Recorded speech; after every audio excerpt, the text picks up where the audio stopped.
Hey, everybody, and welcome to One Day Today. This is episode 21.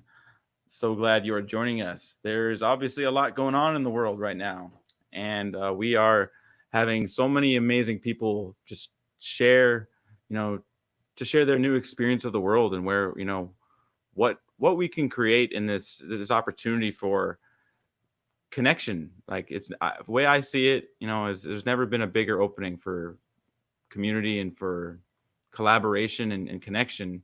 you know there's obviously a lot of injustices that have been brought to light, and this is a space for us to join together, to share our stories, to see ourselves in each other. And this is I'm really excited. We have two amazing guests. We have someone who's going to sing some songs with us, and I'll let them share themselves. But I'm really excited about today's show. Let me bring in Matthew, our co-host. How's it going, Matthew? I'm doing all right, brother man. How about yourself? I'm doing really well. I'm really, you know, encouraged about the conversations that are, tough conversations that are happening in the world and in our country. And there's a lot of, there's obviously a lot of pain and fear, but there's so much self-reflection and conversations of people just looking in themselves to see, like how the world got how we got here, how injustice and the black community, and how we all are realizing how much of, even if we're passive, how much of an impact our space and our words and our energy does, and it works both ways. And I see there's so much brewing right now that is, and beauty that's coming out of these conversations that are happening right now. Yeah, there was one I saw the other day that really, like, actually, I was so grateful to see it and to hear it. The guy who created Veggie Tales. I don't know if you're familiar with that. I mean, I I'm not remember. sure if everyone does, but like Veggie Tales, it's like a Christian, computer animated kids show, basically. And the guy who created it shared a pretty long post that I actually ended up sharing on my Facebook page, talking about the two different versions of this of his story. There's the one that did not include the privilege that he was born into, and then there was the bigger picture that did include everything that came with the privilege of being white in this country. And Mm, I really appreciated hearing that because it's not something, you're right, like it's not something that we've talked about much in this country until now. And it's been something that's really bugged me that we haven't talked about in this country until now. As much as I wanted to bring it up and talk about it, not many other people did. And so, as heartbreaking as this is, that it took this level of suffering and pain and frustration to actually get to the point where the church in particular, but white people in general, like, especially the older white people, people of my parents' generations, um, are actually listening and reflecting right. and taking accountability for not only their actions and their words and their deeds, but the moments where they could have spoken up and didn't. Right. No, absolutely. And it's there's a saying, it's always darkest before the dawn. And I really see, that the world's waking up to, we're seeing it. COVID opened us, we're experiencing the world really coming back to its heart. And, people are really, really aware, like keenly aware of other suffering. Like just, Mhm. and I see it just so loud when they see it's like, hey, that why are we allowing that to happen? Why is that happening? And that's the beauty. But the times are changing. It's There's a song about something's that. brewing. I know. I think there's yeah, you're right. I think there's a song about that. Well, I would like to invite our first guest, a new and dear friend, Nicole Keating. We just found out that she lives right next to my hometown. I grew up in Mountain View, California, and you're in Los Altos, like 5 minutes away. That's How's it going, right. Nicole? Oh, it's going great. Wow, what a powerful stage you guys have created, a beautiful movement. I'm just honored to be here, be a part of it, and support your incredible work and share something I hope of value. We are so excited to have you. Anything from the heart is of value, and I'm looking forward to hearing what you have to say. Awesome. Thank you. On that note, Nicole, the stage is yours. Okay. Hello, everyone. My name is Nicole Keating. Today, what a beautiful introduction you guys gave, because it is real right now. Like, there's so much emotions and feelings going on in the world, and it perfectly fits with what I'm going to share with you today, which is the story of how I was really molded into who I am right now.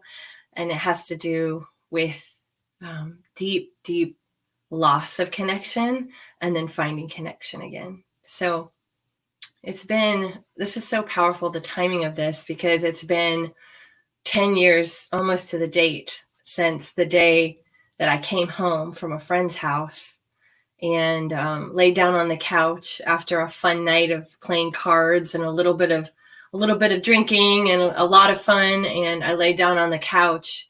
I remember I was watching Grey's Anatomy and fell asleep, and then suddenly was awoken to something, the kind of sound that you don't know what it was, but you're jumped up to your feet. And I remember running into the bedroom where my boyfriend was sleeping and seeing the bathroom light on, and then walking in and seeing his feet, and he was on the floor. And I ran in, and he was on the floor, face up. His eyes were open, and he was warm, and he had literally just had a heart attack. Even talking about it now, I can remember it like I'm right there with him. And that was the day, that was my ground zero in my life. That was the day that everything changed. Of course, in that moment, it was 911. It was staying in the hospital for 3 days with a lot of hope, and so many people by his bedside hoping that he would make it. But unfortunately, he didn't have enough oxygen. Wow. I just realized the connection to what we're all talking about in the world right now. So he didn't have enough oxygen to the brain, and so he didn't make it. So that experience completely changed my entire life. I was with him for 4 years, and I had this whole future planned out, this whole life that he was a part of. And I will just fast forward and say I have a really beautiful, incredible life now. But that moment was, I think of it as when my life began again. Because you see, before that, I was wasting my life force. I was not valuing my voice, my mission, my vision. I was having a lot of fun, but not really actually living in the fullness, the full expression of what I was here to do. So that was the day. I call it my silver linings, because gosh, it took a while. There was a lot of grief. And when I think about what we're going through in the country right now, grief is an experience that most people don't have when they're 28 years old. So on that level, like they may have lost someone, or they may have lost usually it's not a partner. Maybe some people have lost a parent or a sibling, and that is, such a shaping event. But I felt, and in my experience, most people hadn't been through that at that time. And I kind of felt like I was walking around with a big open wound on my forehead, feeling like everybody could see my pain, but they actually didn't know it. It was my particular fingerprint of pain that shaped me. And so while I cannot say I know what it's like to be in your shoes, I will never forget what it was like to go through the grieving process. And people come and they say all the wrong things, and they mean so well, and they care so much, but they don't know what you need to hear. And I remember that like it was yesterday, just, the awkwardness. Like, I know somebody cares, but then they'll say, God had a plan, or they would say something like, this too shall pass, and, time heals all. Like, there's all these things, and people mean the best, and they truly care. And you, as a grieving person, you understand that. And there's a lot of forgiveness in that. And I do think that might be where we're at right now, because a lot of us don't know what to say. And maybe I remember when I was in that experience, the thing that felt the best was like, my heart hurts with you, and just know I'm thinking of you, and I care about you, and my heart is breaking with you. And, just, I remember that feeling good, because nobody could say, oh, I've been through this. And, most of those stories just didn't help. So I didn't know I was going to talk about that side of it, but I will just say that maybe that's a little bit similar to what's going on in the world. But what is really beautiful about this tragedy in my life, the ultimate disconnection, is what came from it. And I would say that I call it the silver linings and the golden threads. So some of the things that came through this was that my capacity to experience emotion, when you're ripped open so deeply and you feel so much sadness and grief, it also expands your capacity to feel joy and love and empathy and compassion for others. As far as he goes, like, one thing that was cool is there were not all good things, but there was a lot of good things. And so remembering the good and adopting the magic of who he was, and I got to integrate that into who I am, and always I carry it with me. The greatest power of your pain and your silver linings is that it's also your greatest expansion, because for me, it was such a focusing experience that it affected my fear of death. I had a healthy fear of death, whereas before I was like, I'm just going to party and I'm just going to live life to the fullest. And I really actually wasn't living to the fullest, because I was here to do something. And so it gave me a healthy fear of death. And also it gave me no fear of dying, because I experienced his energy going on. I experienced him showing up in my life over and over and over, in nature, in the birds and the animals, in the numbers, in the source, the connection to source that I experienced after that deep, deep loss of grief was incredibly powerful. You really never know what someone is going through. So it really allowed me to try to have that open mind and that curious heart. And the power of curiosity is another thing it brought into my life, because I always wonder, like, is there something I could say or do, a question I could ask? Could I be willing to just show up and hold space and see what might come through? And that's been an incredibly powerful gift that experience gave me, because I think the more we can get curious right now and ask beautiful questions to one another to try to create a bridge, I think that is where the healing begins and where the connection begins.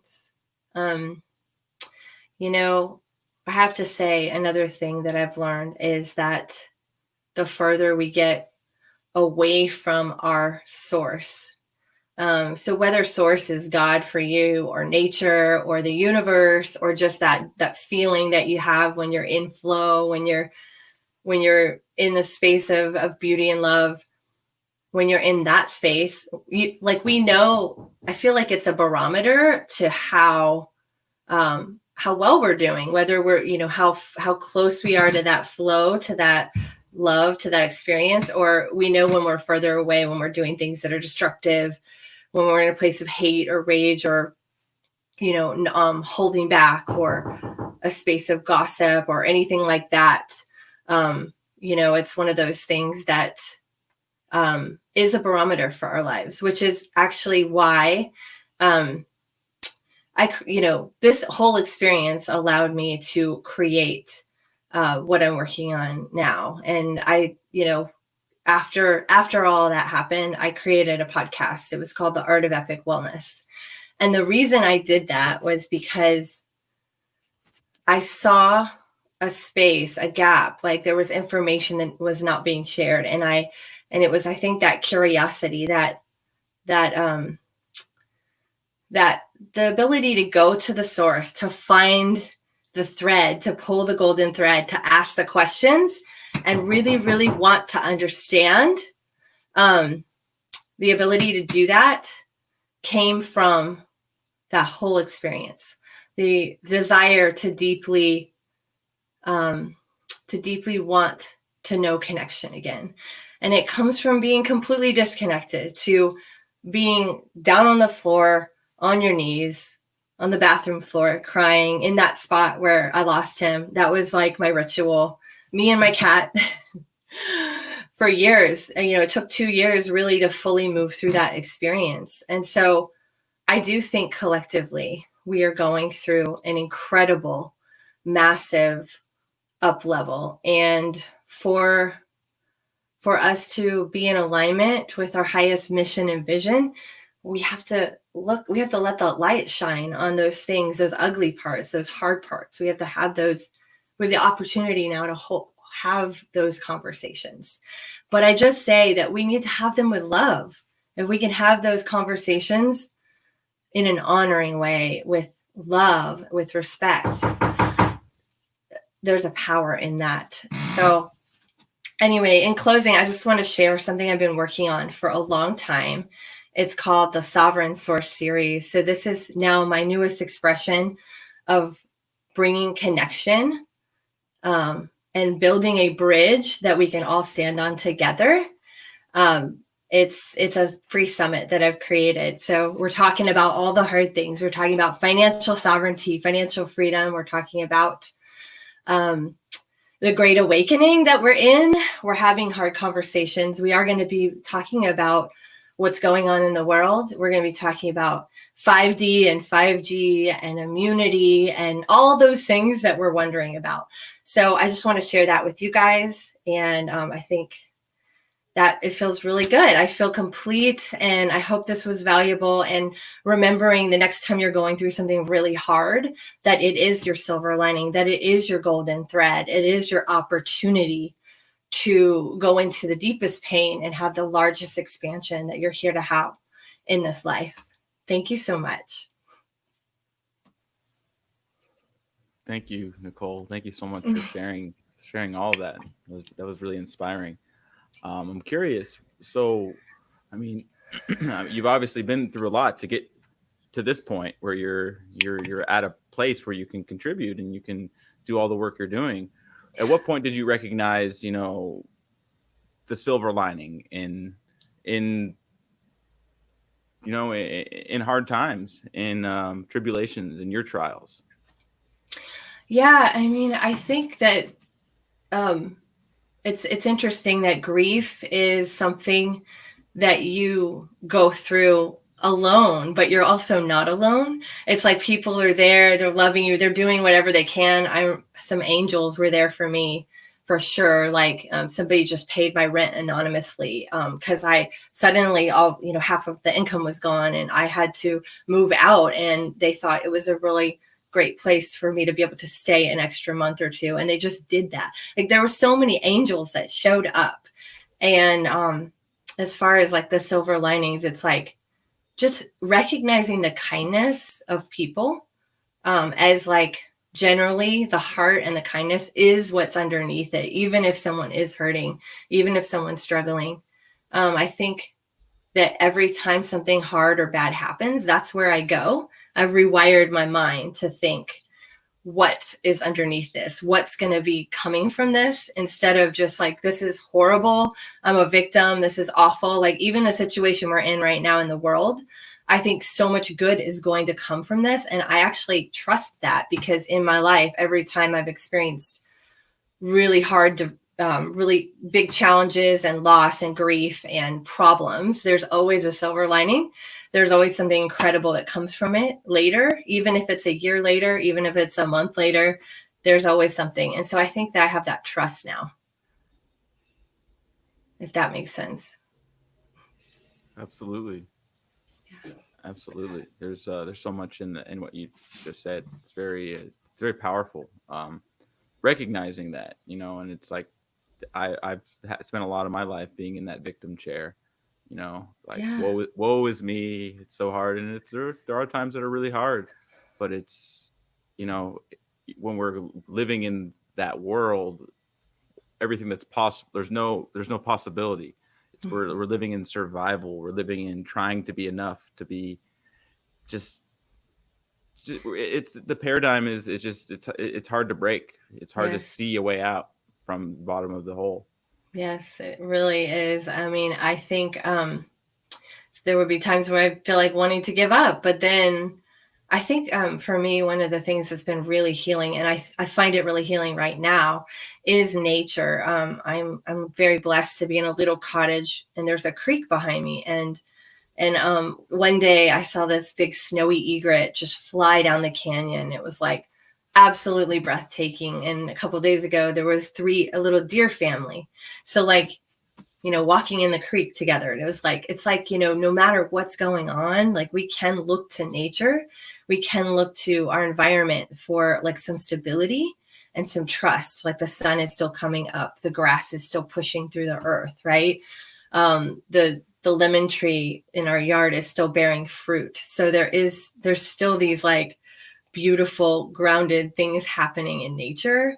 And I find when everything's falling apart, because our big systems are failing, like big government, big ag, big pharma, all the big things are falling apart right now.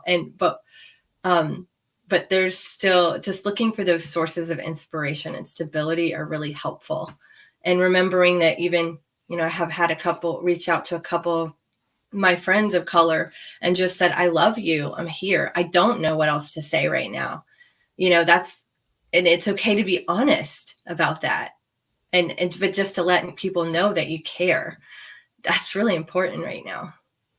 Yeah, I totally feel that. And not the other thing that comes with that is at least for me is checking my guilt at the door. Like, and what I mean by that is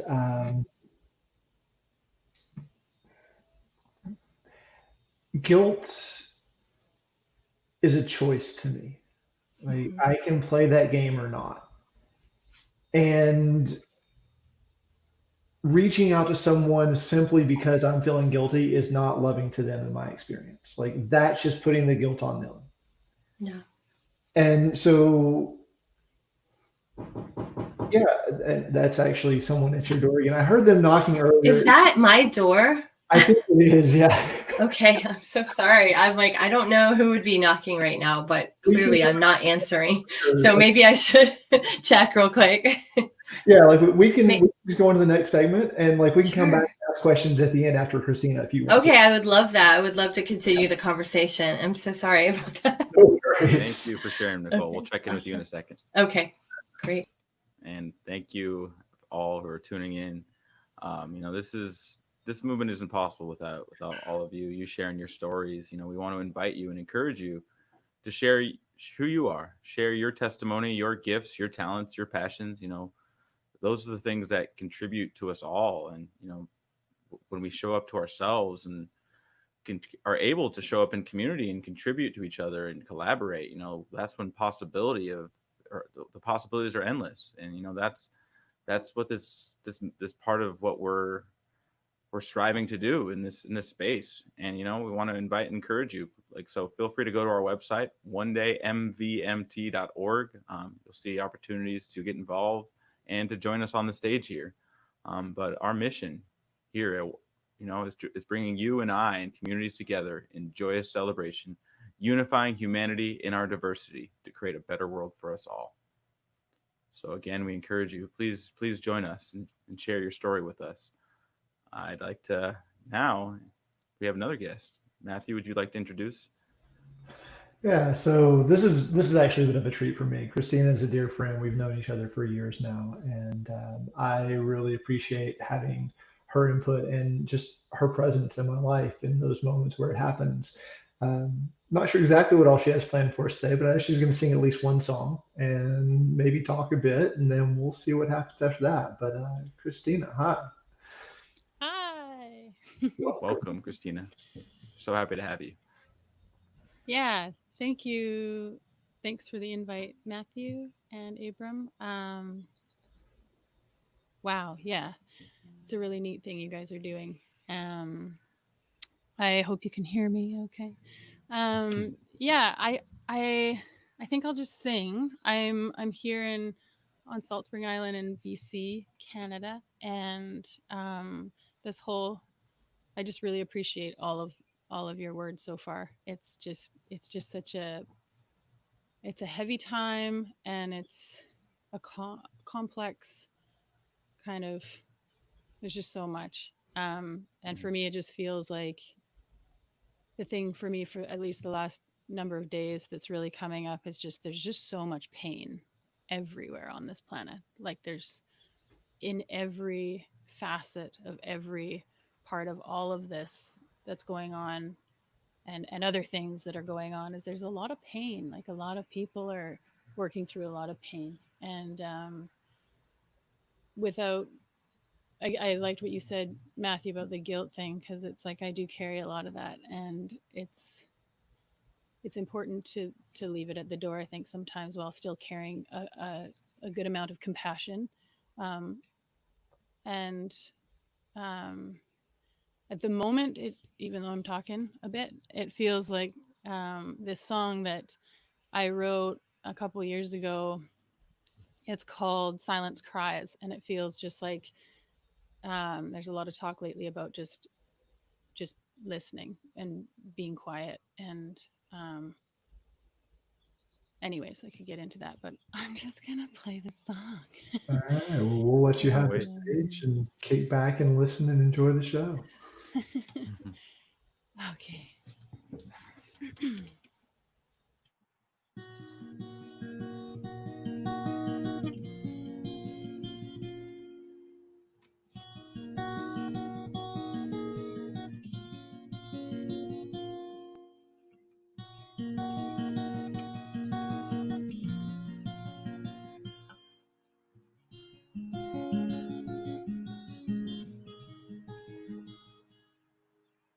Desert dreams, lucid lies.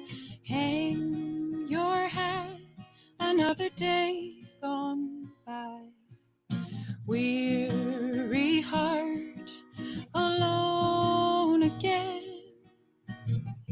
The silence cries, forever's no end. Oh.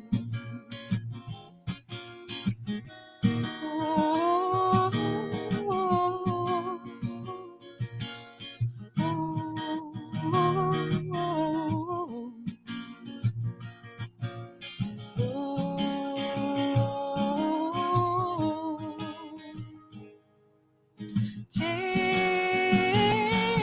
the devil's hand, let the shadows dance in your eyes. Come closer, burden, I'll kiss you to the sky.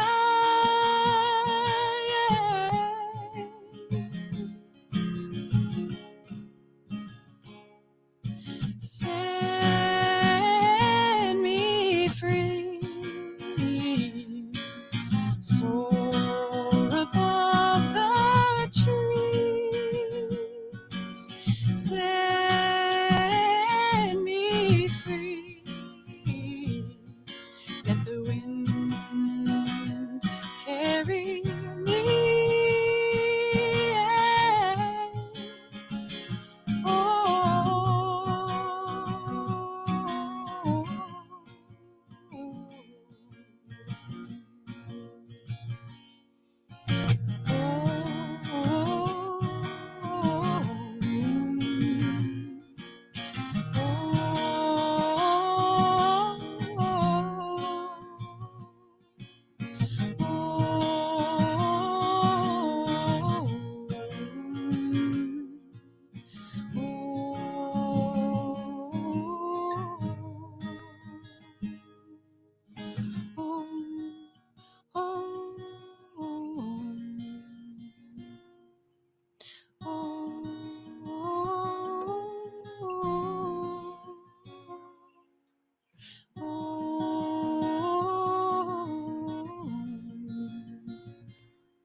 So there's that. I wonder if I could sing another one, but I wonder if we could do the multi-screen so that I can sing and you guys can hum along. Just to I'm up to throw the a challenge. wrench in all the things. I think we could do that. Let's bring Nicole back too. Oh, I didn't hear you. Yeah. So, I mean, people wherever they're listening could hum along too, because this song actually, it's called Dragonfly, and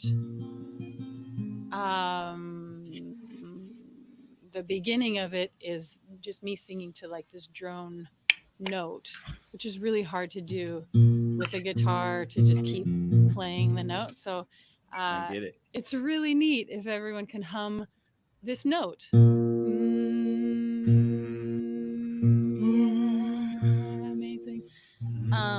And you'll kind of know, like, once I start strumming, then you can keep humming if you want.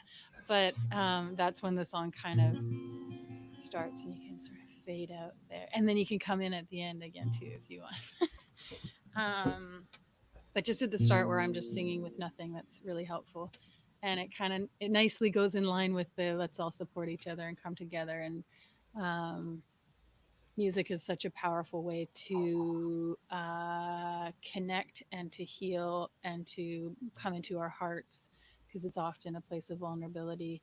And as much as I've sung and played in different contexts, it's still a real vulnerable place for me as well.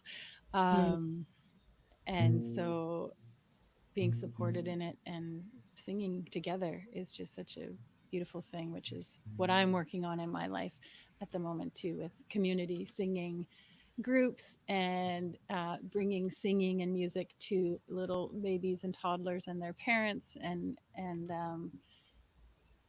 anyway, that's other stuff. So let's sing this one and see if I can remember the words.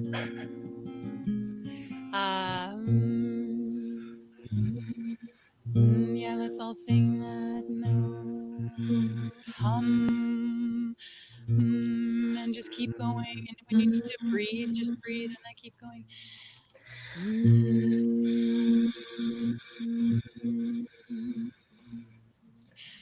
Wait for the wind. Watch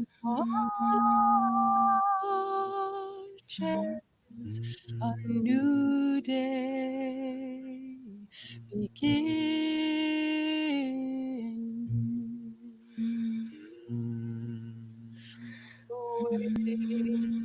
Wait for the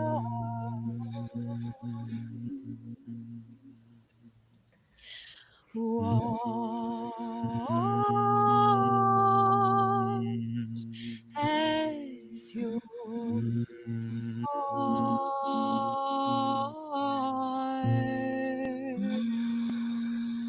settles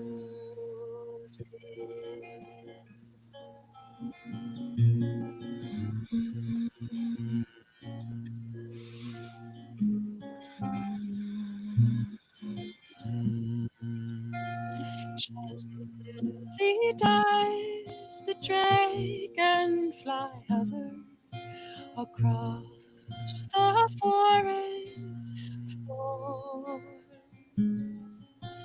safely held in the womb of gold. Find your way home.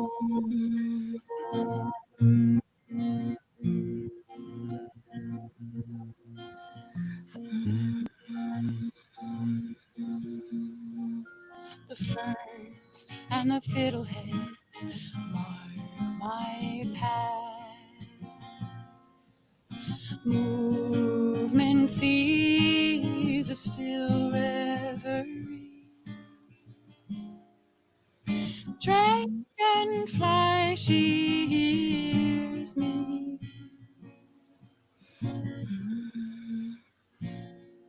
Whispers come, follow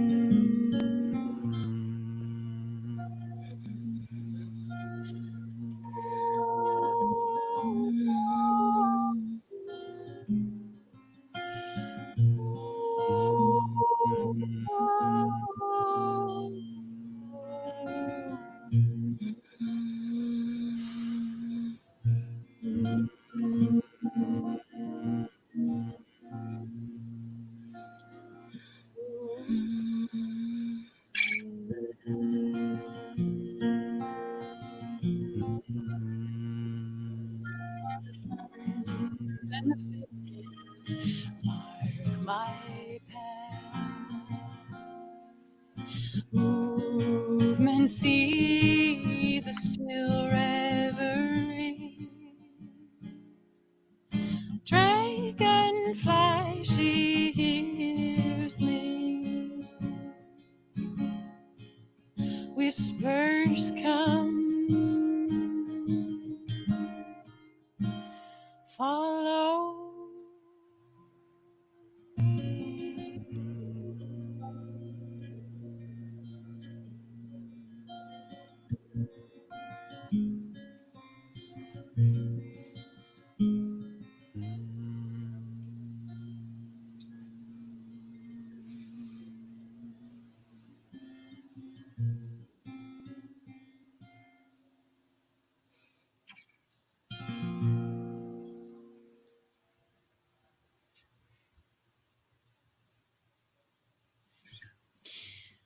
That's it. Beautiful. Thanks everyone for joining. Wow, that was beautiful. Such So beautiful beautiful. melody, beautiful voice. Mm. Thank you so much for Yeah. sharing. Right, music is very healing. I can feel it. It's Yeah. beautiful. Well, thank you all. It's really nice to be able to share. So, So, yeah. Yeah. Thank you for just being willing to share your gift with us, because mm-hmm. there is a unique thing. And I mean, I guess I want to, this is what my mind automatically goes to. Like, music has always had that role in culture, and I'm obviously in the last 100 years, the songs, Imagine, We Are the World, there's so many songs that like define an era and just speak or emote what everyone's feeling or thinking, and puts it in a place. I feel like it's like where we put our emotional burdens, and like a song can like carry us when we're Mm. like as a culture, and I think, and I would just want to hear your thoughts on that, like music in particular, as role. There's nothing else quite like music for that. I just had yeah, totally. And it's reminding me of a conversation I was just having yesterday with a friend about, like, again, in that whole sort of vein of like the pain that people carry. And it seems sometimes like our culture and these modern times, or maybe lots of it seems like there aren't so many contexts in this world to express the pain and to express like the deep emotional stuff that we all carry. And yet music tends to, and art generally, Mm-hmm. for how, and everybody's an artist in their own way, and everybody has their own way of sort of finding that creative place where they can tap into something that's deeper than this kind of place here. But it seems like, especially lyrics in a musical context, at least, lyrics can be sometimes a person's way of really tapping into that stuff and expressing that, and then that speaks to other people. And it's like we live our pain vicariously through sometimes other people. Mm. It's all connected, and it just feels like really such a powerful outlet to really be able to tap into those places that otherwise sometimes are kind of, oh no, like I don't want to see your pain or your feelings, or that doesn't work here. So yeah. Mm. Absolutely.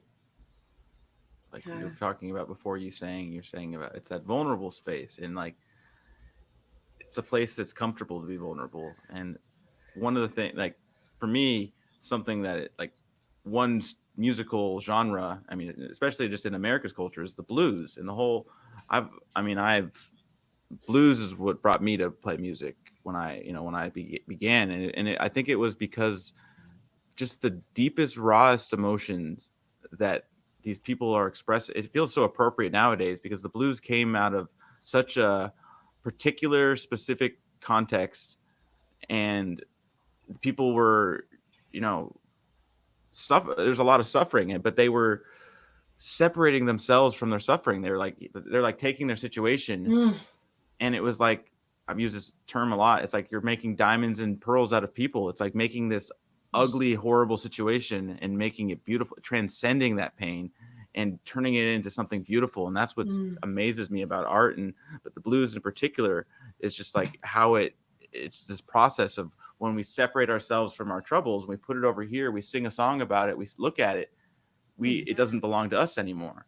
And I think that's Mm. like something at a soul level that it just really like drew me in. It's just like that music can do that. You can take, it's like you could be having just a tragedy and so much, trial and tribulation, and and a song can turn it on its head and actually make an equal opposite force for good. And like, you can make just horrible suffering into this beautiful thing, which heals you, but also heals everybody who just happens to come across it. Like, what's that? And all of a sudden, it's like a chain reaction inside us.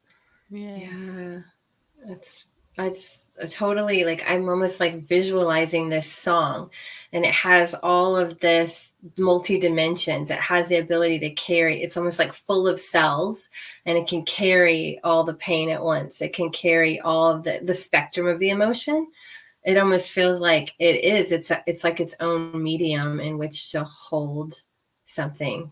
Does that make sense? Like, it's just a very powerful thing. And I've never really looked at it from this perspective, but that's what you did. I mean, what your song was transcendent. I was somewhere else and just left feeling like grounded and grateful and present despite any distraction that may have happened. Just feeling like, wow, I think that a song can leave you that way. Yeah, it's pretty powerful. I mean, it's powerful for me. Like, it has been my primary modality of medicine and healing. Like, so yeah, and it's been really hard for me to step into the sharing realms of it a lot. And Abram, what you're saying too about it having the power to shift the energy. Like, multiple times I've been in these deep sort of dark cognitive oriented places of like fear or self-doubt or feelings of being trapped and blocked, and like, where do I go, how do I do this? And it's just like anxiety, like deep, fully embodied anxiety. and I'm discovering this tool that, like, even in the midst of that, it's just for me, and it's not going to become some masterpiece that I like record and end up, but I'll just start singing. And there's something about like you, and I'm singing about whatever, even if it's just sounding something, like there's something happening energetically that shifts that energy. And maybe not every time, or maybe it's not like, but like, because it just feels powerful beyond anything that our cognitive brains have any comprehension of what's going on. Right. But yeah. Beautifully said. It's powerful, and I think even it catches us. I mean, like art, like all art, it's when we don't expect it, like opens up possibility for beauty that we weren't looking for, we didn't even recognize could be there. It's like, Right. we could be in our we can have our city face on, just kind of closed off and just survival mode, and and then not even realizing we're in like an echo chamber of our own negative thoughts, and then a song could come when we're just walking by and it's like, what is that? It points us to experience wonder and something just outside and much part of ourselves, but also much bigger than ourselves. And I think it's that experience of wonder and of beauty, of just love, that people break out of that cycle. And that's why I see there's such a big opening right now, because people, the old paradigm, that I feel we were told that we thought we had to live by was, get rich, get famous, get a lot of toys, and then die. And like, that's like kind of like, that's the old game we thought, we were told we thought we had to play. And now it's like, what can I do that's actually, everyone wants to be a part of something bigger, and they want their children, their grandchildren to have, amazing world, and, to be able to play and create together, and I see, and I just acknowledge you for who you're being, because you are just being who you are is contributing towards that vision. And same with you, Nicole. It's Thank you. You being who you are raises us all up and heals us all, and that's why we created this stage. It's for you, because that's why we're here. Like, what more? I mean, for me, it's like, what better way could I use my time than to bring people together who are already doing amazing things in this world, and, you know, and contributing to something bigger than ourselves. Thank you for doing that. Yeah, thank you. Yeah, thank you, Abram. Both I of just you want, guys, yeah. reflect back to you, that, like, you're talking about the paradigm, and so many of those things are falling away. And then what you just said, it's like, what I pulled from that was like, you're giving people a place to show up and just be who they are authentically. Like, that is such a gift right now for the world, because we've been told that we're not enough. We've been sold to that we're not enough, that we need to buy this thing or that thing, that we need to be famous, that we need to be we need to have our body on Instagram. We need to, you know, there's all these things that we've been kind of sold, that we're like realizing, actually, like, is it enough to just be me? Is it enough to just share my gifts? Is it enough to be a kind, loving person and help lift others up? Maybe that's what you're showing right here, that it is, you know? Absolutely. I can totally feel that. And there's something you said earlier, Nicole, that I'd like to pull back into the conversation. You said you felt transcendent for a moment in that song. And I hadn't quite made this connection before, but like with the conversation, with everything that was coming up and just you saying that, there was this moment of, where have I felt this before? And it was, oh yeah, an ayahuasca ceremony. You know, like, I think I've told you this story, Kristina, but I don't think I've shared it with Abram, and I know I haven't told you, Nicole, because No, but I can't wait to hear it, Matthew. all the other people that are watching, yeah. Yes, Facebook friend. Hi, Mom. Yeah, right. Like, yeah. Actually, I had told Mom this story before, but maybe not. I love it. So there was a ceremony I was at on the Big Island years ago, and it was a pretty strong one for me. But like, after I had kind of come out of my journey in it, I started just energetically going around the room and just checking with everyone else. And you know, I'm just lying on my back, eyes closed, like just tuning in to each person in time, and like, everyone's fine until I get to this woman who is literally exactly opposite from where I'm sitting. And I couldn't tell what exactly was going on, but it just felt like she needed light, attention, love. And so I just kind of stopped and just held attention on her for a moment. And within like 2 or 3 seconds, she just starts wailing. Like, just, I have never heard sounds like that come out of a human body before. And 30 minutes at least, like, just sobbing and wailing. And finally, like, she calms down and starts settling, and it's been about 45 minutes at this point, and it feels like she's back and solid. And so I start moving on, and that was it. Like, didn't really think about it at all until way after the ceremony, when we were all coming together, and there's someone sneaks up behind me and just hugs me from behind. And it's this woman, and we'd never met before. We didn't talk before the ceremony. We didn't we didn't even know each other's names. In fact, I still don't know her name. But she just hugged me and she said, "I want to thank you for being there tonight. Like, if you hadn't have been there, I don't feel like I could have let that go."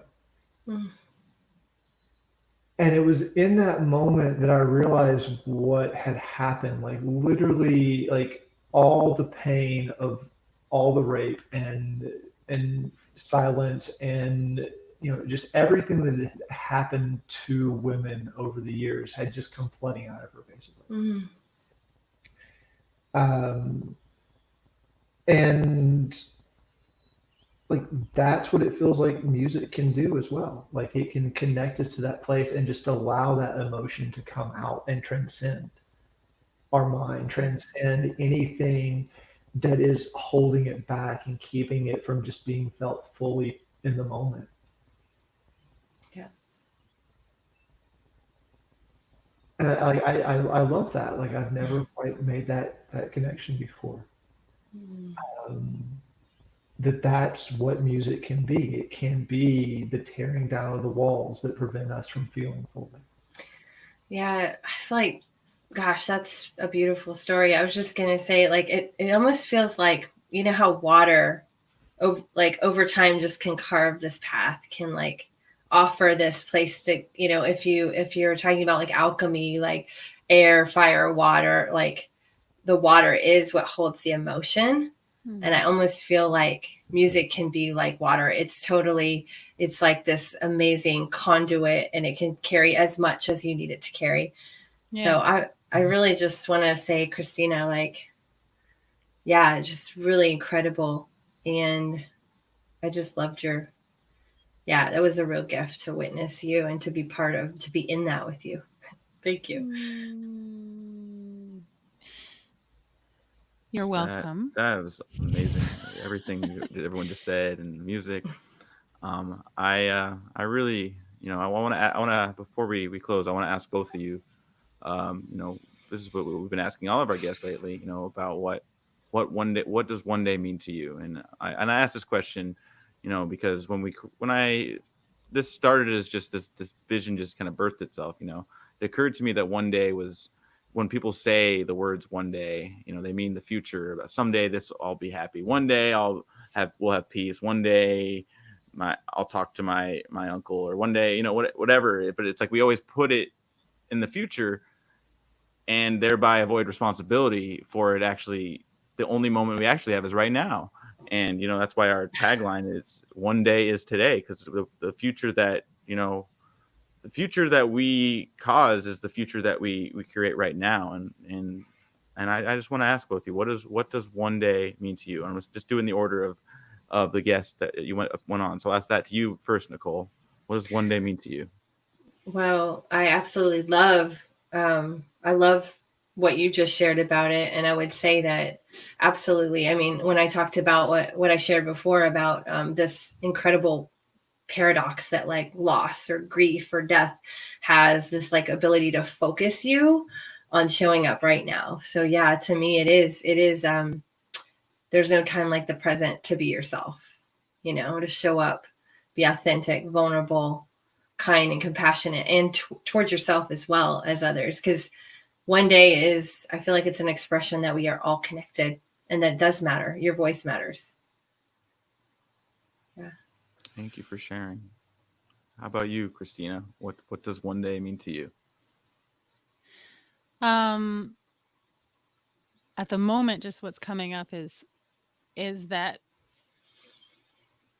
yeah, it's like what you said, the time is now. Like if not now, then when? And what is it if we're always just projecting into the future, or kind of coming up with ideas of what could be? I mean, I think that's valuable as well, to hold these visions and to hold, to create imagination of how we want to see things. But I feel like the grief and the pain and the suffering are the portals, allowing those things through various means, whether it's me singing to myself in a state of deep resistance and anxiety, so that there's a portal for that water to flow and that emotion to come up, or tapping into other resources where we're feeling held in that way, that we can feel that pain. And then there's such a humility that comes with pain and feeling it and allowing it. There's just so much humility that to me feels like the portal into stepping into like the the courage. So it seems like a paradox that like humility and like vulnerability and feeling weak and feeling in pain and suffering is actually the same thing that gives us the power and gives us this sense of empowerment and courage to really step in and just say, well, fuck it to the rest of the things that I think, or I'm worried about what that person thinks, or this or that, or this is more comfortable, and it just feels like that is, anyways, I'm kind of going on a tangent, but today, like in the present moment is where that happens. And so it feels like it's a great, I love that name. It's such an amazing, it encompasses so much, as well as the oneness of all that is, difficult to it's a weird time, and it's a hard time to be like, we're all one, you know, because it's just like so much is trying to still have that division. But yeah. Both is true, right? Like it's Totally. all true. We are a snowflake and we are all one. That's all being held here too. That's what I feel is also coming through. Yeah. And it just feels like holding compassion as the highest, most important for all beings and living things. Anyway. Yeah. Thank you. Your energy. Thank you, Matthew. Thank you, Nicole. Yeah, thank you. Thank you. Thank you so much for just, for being here, for sharing your just who you are. We're so much better off just you both being you. And I'm so grateful you were here to share with us. This has been an amazing experience for me, and I know for a lot of our listeners and viewers. So just thank you so much again. And I hope you'll both come back and share some more and sing some more and hum some more. We'll figure out the technical difficulties so we can actually sing in like 4-part harmony. I just read that. Oh, okay. I will caution tape my front door. Do not come in.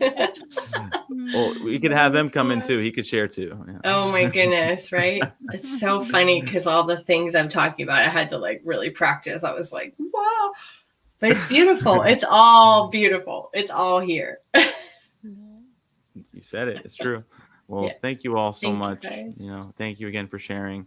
Thank you to our audience for tuning in. This is an incredible experience, just to have this space. There've been so many voices, and each person who shared on the stage, just humbles me and just points me to how many beautiful people and big hearts and just incredible, extraordinary, humans in this world. And it's just inspiring every day that we have this, and I thank you so much for joining us. We'll see you again on Thursday. But none of this would be possible without you. Again, we invite you and encourage you to share on the stage, which I've said this before. This is a picnic. Everybody's invited. What do you have to bring to, that contributes to us all? What is something that is uniquely you, that is your unique gift, your unique genius, passion, talent? We thrive on you sharing who you are. And that's part of how our vision, has come about. It's humanity rising in a connected world with each person's unique contributions being valued and magnified through a higher level of collaboration, producing unprecedented new realms of possibility. So thank you so much again for joining us. Thank you for just being in the space to contribute to fulfilling our vision. And we'll see you on Thursday. I love you all. Be well, be safe. Until next time, one day is today. Take care, everybody.